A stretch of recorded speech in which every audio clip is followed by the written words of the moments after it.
సమస్యలపై పోరాడుతున్న ఎం Roslin retired పిహెచ్డిఎన్ పులివెందులో ఉద్యోగం చేస్తూ రిటైర్డ్ అయిన రోజ్లిన్ 1991 హౌస్లింగ్ లో సభ్యత్వం తీసుకున్నారు. ఇక మాకు నమ్మించి మోసం చేశారని బాధపడుతూ రోజ్లిన్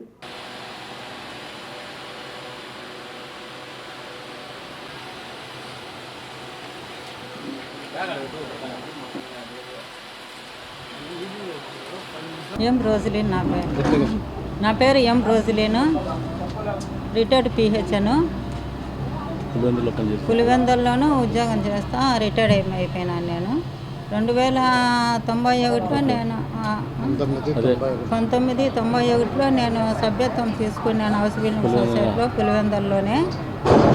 తీసుకున్న తర్వాత మళ్ళా ఫ్లాట్ కొంటాండాం, మేము డబ్బులు పే చేయమని చెప్తే నేను సరేలే అని చెప్పేసి ఎవరు ఫ్లాట్కు డబ్బులు కడతారో వాళ్ళకే ముందు ఫ్లాట్ ఇస్తామంటే నేను 3వ నెంబరుగాను తొందరగా వచ్చి డబ్బులు కట్టేసినాను.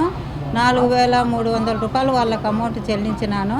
ఆ 4,300 అడిగినాను, మళ్ళీ ఏమన్నా ఎంత ఇవ్వాలా ఏమి కథ అని వాళ్ళని అడిగితే వాళ్ళు వండుకొని మేము దీన్ని మీకు రిజిస్టర్ చేసేప్పుడు చెప్పి పంపిస్తామని చెప్పినారు. నాకు ఎలాంటిది వాళ్ళు చెప్పి పంపించలేదు, ఇన్ఫామ్ చేయలేదు. ఫోన్ నెంబర్లు కానీ ఇచ్చినాము, అప్పుడు పేపర్లో కానీ పేపర్లో కానీ ఏం చెప్పలేదు సార్ వాళ్ళు. మరలా నేను వాళ్ళ దగ్గరికి ఇంకా రిజిస్ట్రేషన్ చేయించలేదే అట్లా అని చెబితే పోతే అందరూ ఎవరి కొద్దీ వాళ్ళు అన్ని ప్లాట్లన్నీ తీసేసుకొని ఎవరు వాళ్ళ బంధువులకు వాళ్ళకంతా పనిచేసుకున్నారు.